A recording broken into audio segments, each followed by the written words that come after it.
That is as close as I get to playing the saxophone. I have never played a sax in my life. Lucky for you guys.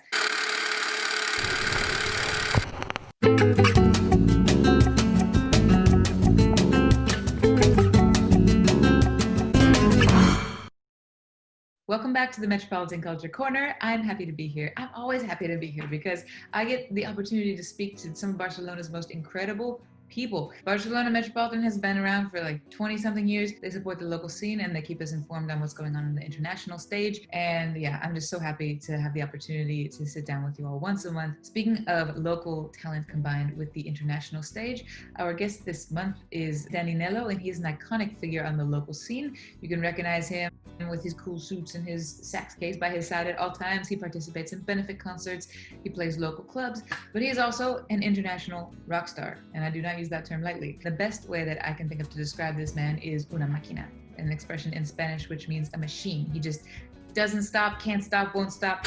At the age of 17, he was asked to join an already established Spanish rock band called Los Rebeldes, and he formed a part of that project for the next 12 years. They went on to have spectacular, stellar success. They're one of the most iconic Spanish bands in the history of Spanish rock and roll, and he went on to do all kinds of things after that. He had a rhythm and blues band, rockabilly, jazz, R&B, soul, and a combination of all of those things. He's collaborated with all kinds of musicians, Los Lobos, Jackson Brown, Bunbury, John Parrish. He's composed soundtracks for television shows, he's done music for commercials, he has a radio show, he's worked in theater, he produced shows for TV3. He's been the leader of I don't even know how many musical projects, but they always have one thing in common: the explosive energy they have on stage and the absolute top tier musicianship. I don't know how this guy finds the time and the energy, but it's always fascinating to speak to him because not only is he an amazing musician, but he knows so much about music. So if I were you, I'd grab some popcorn, get comfortable, because this is gonna be a fun one.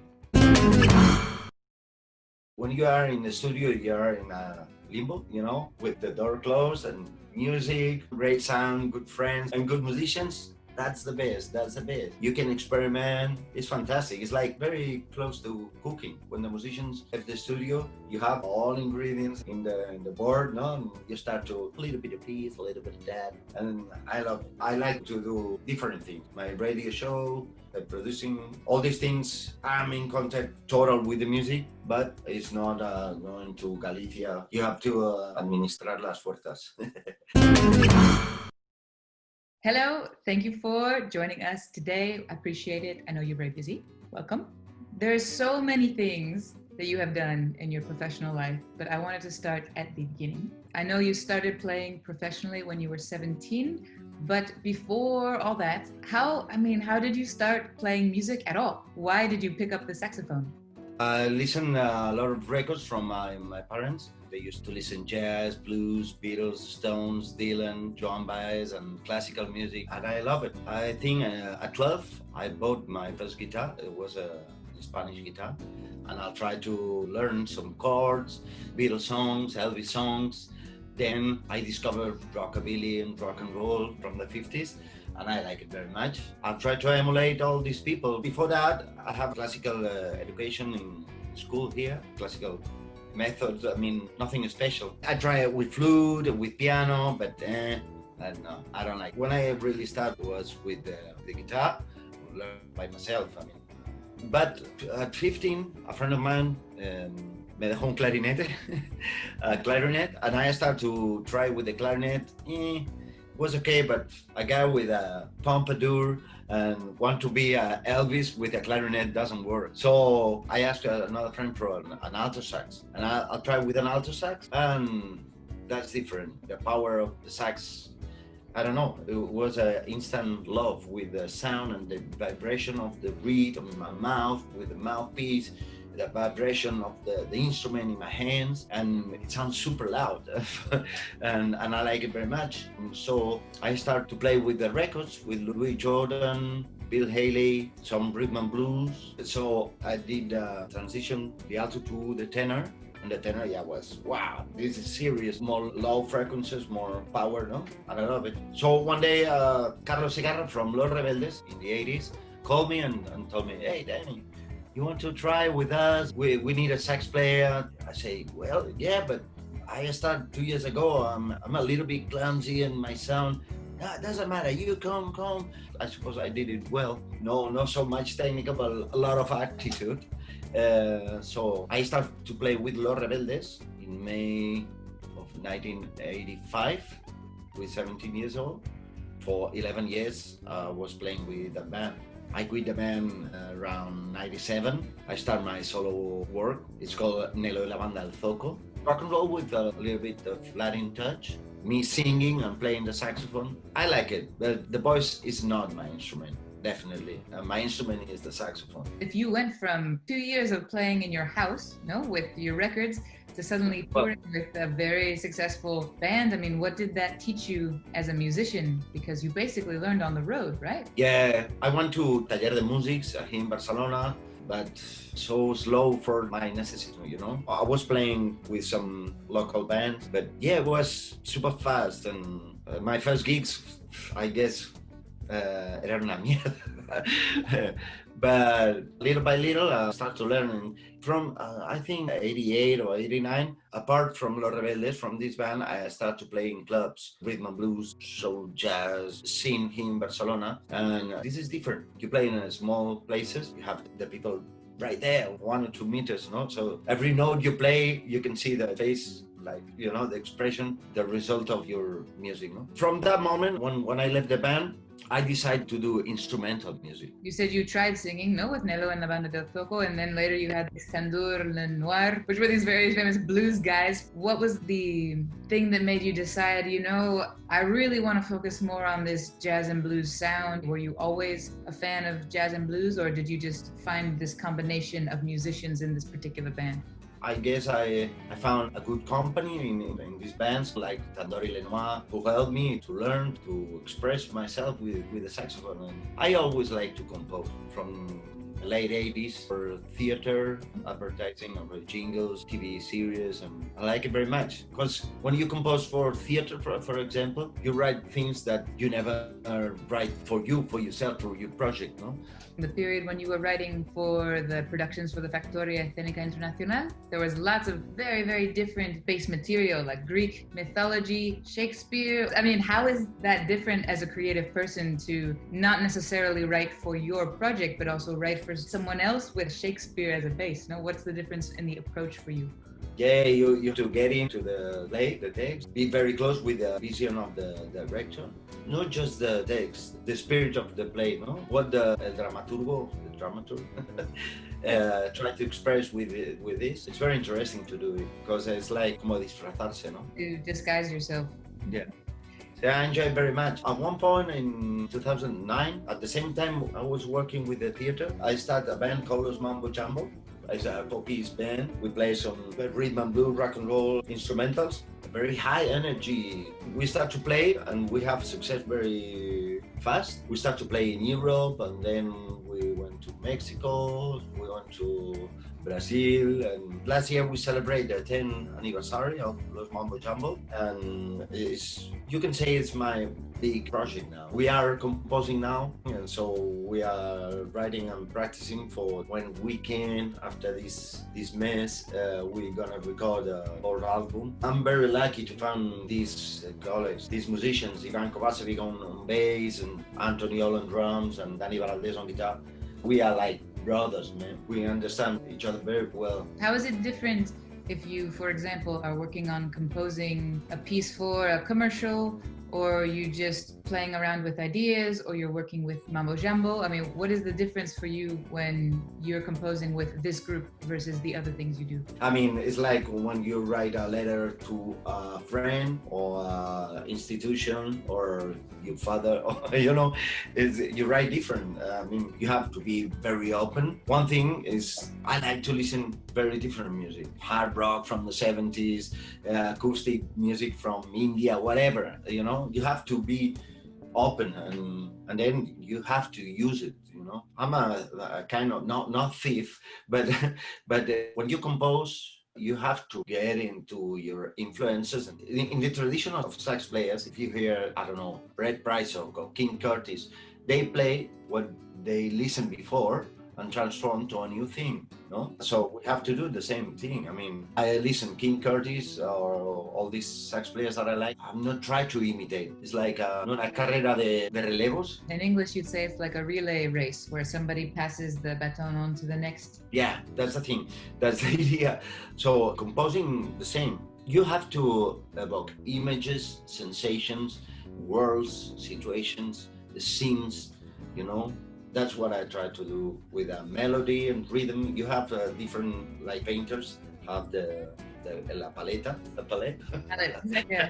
Yeah, you have the rhythm, the melody, the sound, the texture, and then you paint your own thing. Oh, how poetical. No, that was beautiful. That was great. I mean, speaking of that kind of thing, no, you've talked a lot about how much you admire these saxofonistas from the 1950s, which is what I think in one of your projects, the other project, Saxofonistas Salvajes. I mean, what is it about that kind of music that inspires you, no? In the late 40s, when the swing era was beginning to end, a lot of good musicians started looking for new languages. In one way was the bebop, another way was the beginning of rhythm and blues.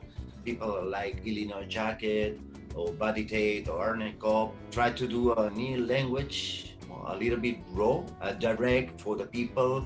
No, the sound of the big bands. No, something more direct to dance, to enjoy, you know. These guys that started in the late 40s, they break some walls, racial, social. So the white guys start to listen this music, rhythm and blues, and then all this movement transform in rock and roll, and after in soul, in funk. I mean, it's like a chain of sax players who starts in the late 40s till the 70s, whatever. You know? All this period have high energy sax players. They play for the people, you know, straight to the people. I think it's a gold period, late 40s to the 70s in popular music. Okay, yeah, in the 60s, the electric guitar took out the sax with the pop and British invasion of this. This chain of sax players doesn't stop in the 60s or 70s. I mean, like Clarence Clemons from E Street Band, he's on the chain too.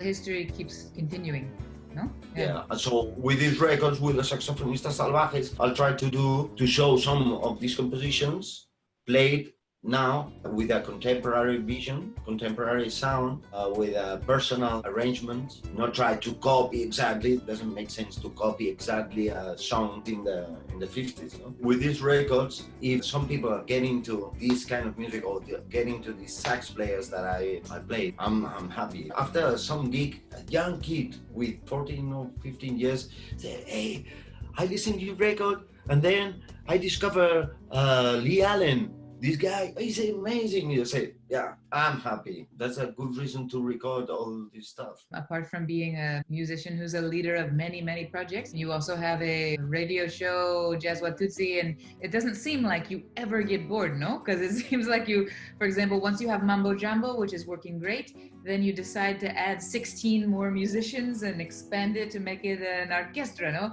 And once that's working great, you're like, no, Saxofonistas Salvajes, I'm gonna go do something else. So how do you have time to come up with all of the things that you do? I don't know. I mean, I like movement all the time. I can say the music is my first thing in life, my family, of course, but I get up very early in the morning and I say, what can I play now? What can I listen? And this is like a dynamo. When you have more movement, you have more light, and I believe in that movement. I don't know. To listen music, to play music, the musicians that I play with are my best friends, always. You know, you just know playing with musicians. You play with people, so you have to an emotional thing. I cannot play with a guy that I don't like to drink a beer with. It's love for the music. Speaking of that love of music and the excitement and always finding new ideas, you also produce other bands and you've worked on soundtracks and things. So when you go into the studio to produce somebody else's music, like what do you bring to the other artists as a producer? I like it very much because you don't have the pressure to play, because I produce my records, Los Mambo Jambo on me, and You have to be a translator between the emotion and the technology, and use the technology as we're talking about with the palette. You know, I like vintage sound, but I like the contemporary technology. So you have to do a mix of these two worlds to get the results. I know that you've collaborated with a lot of different musicians, and some of them are people who are well known, like Raimundo Amador, Jackson Brown, touring all over the world. But whether it was someone famous or not, is there any moment that you remember as a young musician that really impacted you and affected how you saw music, or how you thought, I want to be that kind of musician? Yeah, there are a lot of different people. Maceo Parker in '89 in Jazz Cafe in London. When I saw it was like, oh, come on, you can do that with the saxophone. Then when I saw Brian Setzer with Stray Cats, I have a very special memory 10 years ago, something with Nick Curran. Nick Curran was a rock and roll, rhythm and blues guitar and singer and composer. Amazing. He died of cancer, very young. But he's pure rock and roll. Nick Curran, remember that name. The thing is, when you saw pure talent, you know, it's like lights, like wow. This you cannot buy, you cannot study that. This is natural. I believe in this platonic image of the world of ideas around here, you know, and we are like a canal, no? To transmit all this world of ideas built after years and years and years of human history. And I like your interview. This is awesome. This is why I love these interviews, because they make me happy and they remind me why I like music. So thank you for that. I appreciate it. Last question, I promise.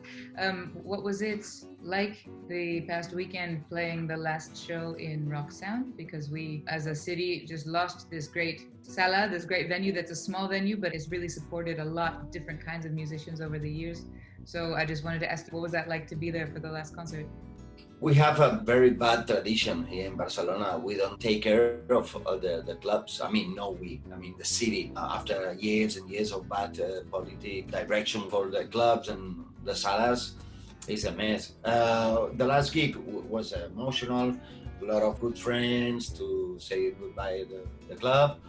We start, just half an hour, and but when you are playing, we play for, 3 hours or something like that. Rock Sound is this kind of place that exists in every city, rock place. You go to Berlin and open the door of whatever club and say, you saw different pictures, listen to music, I'm home now. It's a rock and roll place. It's very nice. So. Thanks a lot. I hope that we hear you soon live on stage when all this COVID stuff passes. Thank you to you. Muchas gracias y anytime. Barcelona Metropolitan family, I know you enjoyed that. I totally did. In this world, in this crazy time we're living in, just to see somebody who's excited about what he does. I mean, you heard him. He started when he was 17 and he's still a kid, like excited about music. And I think that's something that all of us need a bit more of in our day-to-day, no? Remembering what it is that makes life worth living, and to remember that in spite of it all, we just got to keep going. That's one thing that I love about this Metropolitan series. It allows me to talk to people who inspire me. I hope they inspire you. Tune in next month to the Metropolitan Culture Corner. And as always, be safe.